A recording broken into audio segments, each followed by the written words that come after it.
Hello everyone. मेरा नाम है पीयूष और आर एस लाइव एजुकेशन में आपका स्वागत है। तो चलिए शुरू करते हैं आज के करंट अफेयर्स के बारे में। 4 सितंबर के करंट अफेयर्स के बारे में बात करते हैं हम लोग, क्या क्या इंपॉर्टेंट न्यूज़ हुई हैं। तो दोस्तों, सबसे पहले मेरे चैनल को सब्सक्राइब कर लीजिए और बेल आइकन को दबा लीजिए ताकि मिलती रहें आपको डेली करंट अफेयर्स की सारी जानकारी और इम्पॉर्टेंट न्यूज़ भी आपको मिलती रहेंगी मेरे चैनल के द्वारा। तो चलिए दोस्तों, शुरू करते हैं आज के करंट अफेयर्स के बारे में, जानते हैं बहुत कुछ। तो दोस्तों, हाल ही में दुनिया का सबसे बड़ा सोलर वृक्ष पश्चिम बंगाल में लगाया गया है। जी हाँ दोस्तों, इसमें सोलर प्लेट एक ट्री टाइप डिज़ाइन किया गया है जिसमें बहुत सारी सोलर प्लेट लगाई गई हैं, जिसे सोलर वृक्ष, सबसे बड़ा सौर वृक्ष कहा गया है। चलिए इसके बारे में पढ़ते हैं। इस टाइप से इसका डिज़ाइन दिया गया है, ट्री टाइप से। चलिए इसके बारे में पढ़ते हैं क्या क्या इसके इम्पोर्टेंट न्यूज़ हैं। दुनिया का सबसे बड़ा वृक्ष पश्चिम बंगाल में सोलार वृक्ष लगाया गया है। केंद्रीय यांत्रिकी अभियांत्रिकी अनुसंधान संस्थान, कौन सा संस्थान? केंद्रीय यांत्रिकी अभियांत्रिकी अनुसंधान संस्थान CMERI ने दुनिया का सबसे बड़ा वृक्ष विकसित किया है, जिसे दुर्गापुर, पश्चिम बंगाल में स्थित दुर्गापुर स्थित CSIR CMERI की आवासीय कॉलोनी में लगाया गया है। इस सौर वृक्ष की क्षमता 11.5 किलोवाट पीक से अधिक है। यह वृक्ष 11.5 किलोवाट तक की ऊर्जा उत्पन्न करेगा और यह सालाना 12,000 से 14,000 यूनिट स्वच्छ ऊर्जा पैदा करेगा। जी हाँ दोस्तों, यह स्वच्छ ऊर्जा काफ़ी ज़्यादा ऊर्जा दे रहा है। 12,000 से 14,000 तक यूनिट स्वच्छ ऊर्जा पैदा करेगा। हर वृक्ष 330 वाट पीक वाले 35 सौर पैनल हैं। हर वृक्ष में कितने? 35 सौर पैनल लगाए गए हैं हर वृक्ष में। इस डिज़ाइन में आप देख सकते हैं, ये ट्री टाइप डिज़ाइन किया गया है और इसमें 35 सौर पैनल लगे हुए हैं, जो कि एक सौर पैनल हर वृक्ष में 330 वाट, मतलब एक प्लेट 330 वाट की होगी और 35 सौर पैनल इसमें लगे हुए हैं। तो चलिए दूसरी देखते हैं। हाल ही में prospect the world top 50 thinkers for the कोविड-19 एज विनर। तो के शिलजा केरला हेल्थ मिनिस्टर हैं। जी हाँ, केरला की हेल्थ मिनिस्टर हैं के शिलाजा। यूके के मैगजीन ने केरल की स्वास्थ्य मंत्री को कोरोना के लिए टॉप थिंकर के रूप में चुना है।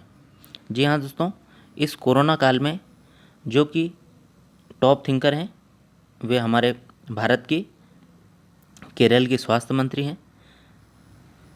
यूके की मैगजीन द्वारा उन्हें सिलेक्ट किया गया है टॉप पर। चलिए इसके बारे में पूरा पढ़ते हैं।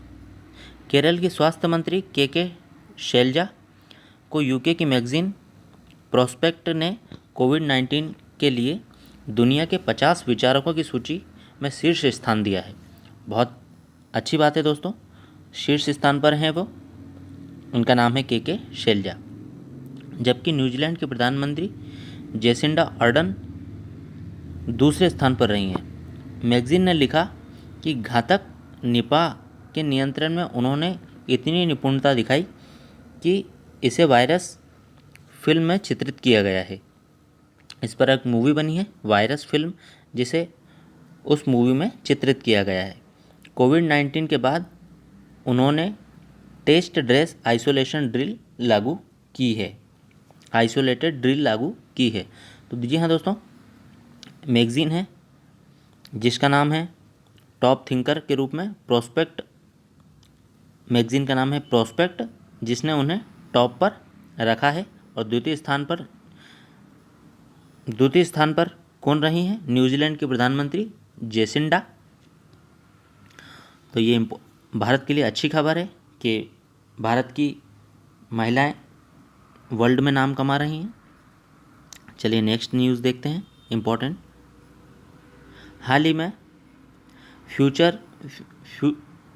फॉर्च्यून की 14 अंडर 14 टेक लिस्ट में ईशा, आकाश अंबानी और बायजू के फाउंडर शामिल हैं। तो जी हाँ दोस्तों, ये ईशा और आकाश अंबानी हैं और ये बायजूस के फाउंडर हैं। चलिए देखते हैं इसके बारे में और कुछ पढ़ते हैं। फॉर्च्यून मैगजीन ने की 40 अंडर 14 ग्लोबल टेक लिस्ट में रिलायंस जियो के बोर्ड डायरेक्टर आकाश और ईशा अंबानी, एडटेक स्टार्टअप बायजू के फाउंडर रविंद्रन और शाओमी के global vice president VP Manu Kumar Jain शामिल हैं। इन तीनों लोगों को फॉर्च्यून की 40 अंडर 14 ग्लोबल लिस्ट में शामिल किया गया है। बायजू ने दुनिया को दिखाया कि बड़े पैमाने पर सफल ऑनलाइन एजुकेशन कंपनी बनाना संभव है। इनकी अंबानी जो हैं वो अंबानी ग्रुप के डायरेक्टर, रिलायंस जियो के बोर्ड डायरेक्टर हैं आकाश, और रविंद्रन बायजू जो कि बायजू के फाउंडर हैं, और मनु कुमार जैन शाओमी के ग्लोबल वाइस प्रेसिडेंट हैं, जिन्हें 40 अंडर 40 टेक लिस्ट में शामिल किया गया है। चलिए दोस्तों नेक्स्ट देखते हैं। WHO को 4.40 अरब बकाया राशि का भुगतान नहीं करेगा अमेरिका। तो जी हाँ दोस्तों, हाल ही में WHO में से अमेरिका ने अपना नाम विड्रॉ कर लिया था, जिसके बाद अमेरिका और WHO के बीच काफ़ी खींचातानी चली गई। चलिए इसके बारे में पढ़ते हैं। अमेरिकी सरकार ने कहा है कि वह WHO को 40.40 अरब से ज़्यादा बकाया राशि भुगतान नहीं करेगी। बाकी धन वह संयुक्त राष्ट्र में अन्य मदों में देगी, मतलब 40.40 अरब रुपए नहीं देगा, और अन्य राशि जो बाकी धन संयुक्त राष्ट्र में अन्य मदों में देगी, अन्य टाइप से देगी। हालांकि अमेरिकी सरकार के अधिकारियों ने कहा है कि WHO से अलग होने की प्रक्रिया की 1 वर्ष की अवधि के दौरान अमेरिका उसकी चुनिंदा बैठकों में शामिल होता रहेगा। तो जी हाँ दोस्तों, मैंने आपको बताया कि अमेरिका ने खुद को WHO से विड्रॉ कर लिया है, उसके बाद भी वे लोग चुनिंदा बैठकों में 1 साल तक शामिल होते रहेंगे। चलिए देखते हैं नेक्स्ट न्यूज़ के बारे में। 350 युद्धपोतों और पनडुब्बियों के साथ चीन की नौसेना है दुनिया की सबसे बड़ी नौसेना। यह घोषणा अमेरिका ने की है। जी हाँ दोस्तों, अमेरिका के रक्षा मंत्री के अनुसार 350 युद्धपोतों व पनडुब्बियों के साथ चीन की नौसेना दुनिया की सबसे बड़ी नौसेना है। जी हाँ दोस्तों, अमेरिका से भी बड़ी नौसेना है चीन के पास, और चीन नौसेना सभी श्रेणियों में अपनी क्षमता बढ़ा रहा है। गौरतलब है अमेरिका के पास 293 युद्धपोत हैं। बतौर मंत्रालय चीनी नौसेना में advance anti ship, anti air और एंटी सबमरीन हथियार और सेंसर जैसे आधुनिक मल्टी रोल प्लेटफॉर्म बड़ी संख्या में उपलब्ध हैं। तो जी हाँ दोस्तों, चीन ने अपने आप को बहुत ज़्यादा विकसित किया है, और 350 युद्धपोत जो कि अमेरिका से भी ज़्यादा हैं, और उसके साथ एंटी शिप, एंटी एयर और एंटी सबमरीन हथियार भी उसके पास मौजूद हैं, और उसके पास सेंसर जैसी आधुनिक मल्टी रोल प्लेटफॉर्म बड़ी संख्या में हैं। तो इसका कहना यही होगा कि इससे ना उलझा जाए अमेरिका, जो कि खुद से बड़ा बता रहा है उसे। चलिए और देखते हैं नेक्स्ट न्यूज़ के बारे में। 14 नवंबर से शुरू होगी 14 नवंबर से शुरू होगी श्रीलंका की प्रीमियर लीग। जी हाँ दोस्तों, भारत की तरह ही श्रीलंका भी अपनी खुद की प्रीमियर लीग शुरू करने जा रहा है। प्रीमियर लीग से काफ़ी फ़ायदा होता है दोस्तों, उससे इकोनॉमी को ग्रोथ मिलने में काफ़ी फ़ायदा होता है। बहुत से लोगों को बेरोज़गार मिलता है, और घरेलू खिलाड़ियों को भी बहुत सारी अर्निंग होती है। इसके लिए श्रीलंका की गवर्नमेंट ने वहाँ पर श्रीलंका क्रिकेट बोर्ड ने प्रीमियर लीग शुरू करने का डिसीज़न लिया है। पहली बार आयोजित होगी हो रही श्रीलंकन प्रीमियर लीग, जिसका SLPL T20 क्रिकेट प्रतियोगिता 14 नवंबर से 6 दिसंबर के बीच खेली जाएगी। 14 नवंबर से 6 दिसंबर के बीच खेली जाएगी। श्रीलंका क्रिकेट के मुताबिक 3 अंतर्राष्ट्रीय मैदानों में खेले जाने वाले इस टूर्नामेंट में कुल 23 मैच होंगे, 23 मैचेस होंगे इसमें, और 5 टीमें हिस्सा लेंगी। जिस तरह हमारे यहाँ 9-10, 8-9-10 टीमें हिस्सा लेती हैं हर वर्ष, उसी तरह वहाँ पर 5 टीमें हिस्सा लेंगी। बतौर SLC का आयोजन पहले इस प्रीमियर लीग का आयोजन पहले 28 अगस्त से 20 सितंबर के बीच होना था, जो कि कोरोना वायरस के कारण इसे स्थगित करके इसकी डेट आगे बढ़ाई गई। 14 नवंबर से 6 दिसंबर के बीच चालू होगा। जिस प्रकार अन्य देशों में भी अपनी अपनी क्रिकेट प्रीमियर लीग रहती है, उसी प्रकार श्रीलंका भी अपनी खुद की क्रिकेट प्रीमियर लीग चालू कर रहा है। जैसे बांग्लादेश में होती है, कैरेबियन होती है, बिग बैश लीग होती है, IPL होता है, उसी प्रकार श्रीलंका भी अपने आप को इस टाइप से शुरू कर रहा है। हाल ही में ग्लोबल इनोवेशन इंडेक्स में पहली बार टॉप 50 में पहुंचा भारत।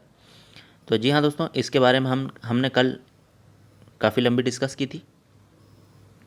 आज देखते हैं इसके शॉर्ट में इसके बारे में देखते हैं कि ग्लोबल इनोवेशन इंडेक्स में पहली बार टॉप 50 में पहुंचा Bharat.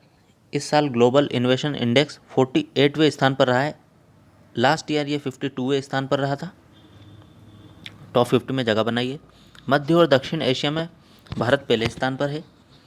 Switzerland, Sweden, America, Britain, Netherland top पर हैं, क्योंकि यह बहुत अमीर देश है, इसीलिए ये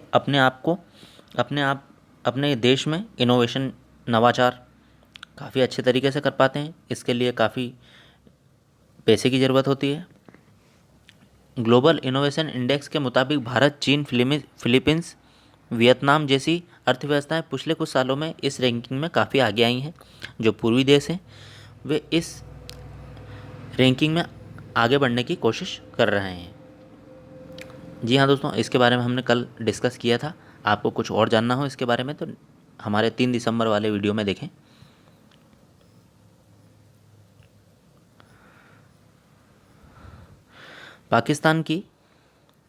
हाल ही में पाकिस्तान की 2 भारतीयों को आतंकी घोषित करने की संयुक्त राष्ट्र में विफल रहा। जी हाँ दोस्तों, पाकिस्तान की एक और नई चाल थी, जिसके बाद वह उस चाल में विफल रहा। देखते हैं क्या बात कही थी उसने। पाकिस्तान 2 भारतीयों के नाम संयुक्त राष्ट्र सुरक्षा परिषद के अंतर्राष्ट्रीय आतंकी सूची में शामिल कराने में विफल रहा। तो 2 भारतीयों को वह टेररिस्ट का दर्जा दिलवाने वाला था अंतर्राष्ट्रीय आतंकियों में, जिससे कि उन पर बैन हो जाए और उनके खाते फ्रीज, या बहुत सारी चीज़ें होती हैं। संयुक्त राष्ट्र में भारत के स्थायी प्रतिनिधि TS त्रिमूर्ति ने कहा, आतंकवाद को धार्मिक रंग देकर 1267 विशेष प्रक्रिया का राजनीतिकरण करने की पाकिस्तान की पुरजोर कोशिश को संयुक्त राष्ट्र सुरक्षा परिषद ने नाकाम कर दिया। तो जी हाँ दोस्तों, भारत से पहले भी ऐसी कोई खबर आई नहीं है और भारत इन सब चीज़ों में रहता भी नहीं है, फिर भी पाकिस्तान अपना एजेंडा लेकर जाता है और 2 भारतीयों को अंतर्राष्ट्रीय आतंकी घोषित करने की कोशिश करता है और उसकी वह चाल नाकाम रहती है। यह जानकारी हमारे TS त्रिमूर्ति जी द्वारा दी गई। संयुक्त राष्ट्र में भारत के स्थायी प्रतिनिधि जो हैं उनके द्वारा यह जानकारी दी गई। चलिए नेक्स्ट देखते हैं। यादव रेलवे बोर्ड के पहले CEO होंगे। जी हाँ दोस्तों, जब से रेलवे बोर्ड को प्राइवेट सेक्टर में दिया है, ऐसे कई सारे पद हैं जो आगे देखने को मिलेंगे। रेलवे बोर्ड के चेयरमैन, जो पहले चेयरमैन थे VK यादव, अब CEO होंगे। इतिहास में इस पद को संभालने वाले पहले व्यक्ति हो जाएंगे। उनके नाम पर कैबिनेट की नियुक्त समिति ने मोहर लगा दी है। उनका नाम कैबिनेट जो है उनके नाम पर मोहर लगा दी है कि यही CEO होंगे। बोर्ड में सदस्य के रूप में प्रदीप कुमार को इंफ्रास्ट्रक्चर, PC शर्मा को ट्रैक्शन एंड रोलिंग स्टॉक की जिम्मेदारी सौंपी गई है। अन्य 2 नाम और सामने आते हैं, जो कि प्रदीप कुमार को इंफ्रास्ट्रक्चर और PC शर्मा को ट्रैक्शन एंड रोलिंग स्टॉक की जिम्मेदारी सौंपी गई है। तो सीईओ होंगे यादव, वी के यादव जी, पहली बार यह पद संभालेंगे और पहली बार यह पद भारत के इतिहास में आने वाला है। चलिए नेक्स्ट देखते हैं। राजस्व न्यायालय में हर केस की सुनवाई अब 100 रुपये में होगी। जी हाँ दोस्तों, इसकी राशि घटा दी गई है। मध्य प्रदेश में अब राजस्व न्यायालय में 100 रुपये की फीस ही देनी होगी।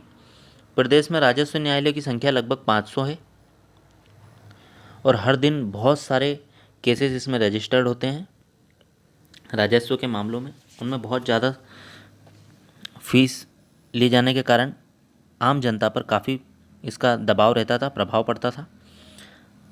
अब तक सीमांकन से जुड़े विवाद और बंटवारे के मामलों में आवेदन की फ़ीस अलग अलग होती थी। प्रकरणों के निपटारे में 5 साल तक का समय लग जाता था। यह फीस बैंकों द्वारा कुर्क की जाने वाली संपत्ति में भी लागू होगी। जो बैंकों द्वारा रिकवरी होती है ज़मीन की, उसमें भी यह चीज़ लागू होगी। इस निर्णय से लोगों की जेब पर अब थोड़ा कम असर हो पड़ेगा, मतलब कि थोड़ा सा जनता को रिलीफ मिलेगा। जी हाँ दोस्तों, चलिए नेक्स्ट न्यूज़ के बारे में देखते हैं। इंटेल ने पेश किया अपना नया लोगो और की कंप्यूटर प्रोसेसर को नया लाने की घोषणा की है इंटेल ने। जी हाँ दोस्तों, इंटेल ये काफ़ी टाइम से ये वाला लोगो यूज़ कर रहा था। उसने कहा है कि 2006 से ये इंटेल का लोगो यूज़ हो रहा था। अब वो नया लोगो लाने की कोशिश कर रहा है और अपने एक नए कंप्यूटर प्रोसेसर को लाने की कोशिश भी कर रहा है। तो अमेरिकी टेक्नोलॉजी कंपनी है, यह अमेरिका की टेक्नोलॉजी कंपनी है। इंटेल इम्पॉर्टेंट है। एग्ज़ाम के पर्पज़ से देखें तो एग्ज़ाम में यही पूछा जाता है कि यह इंटेल कहाँ की कंपनी है। जिस प्रकार नोकिया का पूछा जाएगा, ब्लैकबेरी का पूछा जाएगा, एप्पल का पूछा जाएगा, उसी प्रकार इंटेल का भी पूछा जा सकता है कि किस देश से संबंध है इसका, यह कहाँ की कंपनी है, इसका हेड ऑफिस कहाँ पर है। अमेरिकी टेक्नोलॉजी कंपनी इंटेल ने बुधवार को अपना नया लोगो पेश किया है। अच्छा, उसने पेश कर दिया है, जो कंपनी का अब तक का तीसरा लोगो है।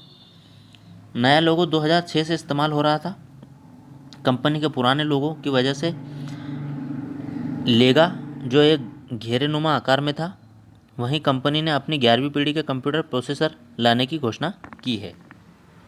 अब 10th जनरेशन के बाद अब 11th जनरेशन इसमें नया अपडेट आने वाला है। तो काफ़ी अच्छी खबर है, जिससे कि प्रोसेसर अच्छा का इसमें अपडेशन होगा इसका प्रोसेसर का, तो काफ़ी ज़्यादा सुविधाएं होंगी और थोड़ी आसानी होगी। चलिए नेक्स्ट न्यूज़ देखते हैं। पाठ पढ़ाया पत्थरों ने। जी हाँ दोस्तों, हाल ही में मध्य प्रदेश गवर्नमेंट द्वारा घर घर जाकर शिक्षा देने वाला कार्यक्रम चलाया जा रहा है। उसी के तहत शिक्षकों द्वारा नए नए इनोवेशन नवाचार किए जा रहे हैं, जिसके तहत टीकमगढ़ के शिक्षक ने पत्थरों और दीवारों पर उतार दिया पाठ्यक्रम। जी हाँ दोस्तों, हम देख रहे हैं कि इन सब चीज़ों में हमें पत्थरों पर काफ़ी सारी डिज़ाइनें देखने को मिल रही हैं और बहुत सारी बच्चों को जानकारी मिले ऐसी चीज़ें देखने को मिल रही हैं। तो इसके बारे में पढ़ते हैं पूरी जानकारी। टीकमगढ़ का है यह मामला पूरा। शिक्षक हैं संजय जैन को मिलेगा राष्ट्रपति सम्मान। टीकमगढ़ के डूडा गांव के शिक्षक संजय जैन को 5 सितंबर को राष्ट्रीय पुरस्कार से सम्मानित किया जाएगा।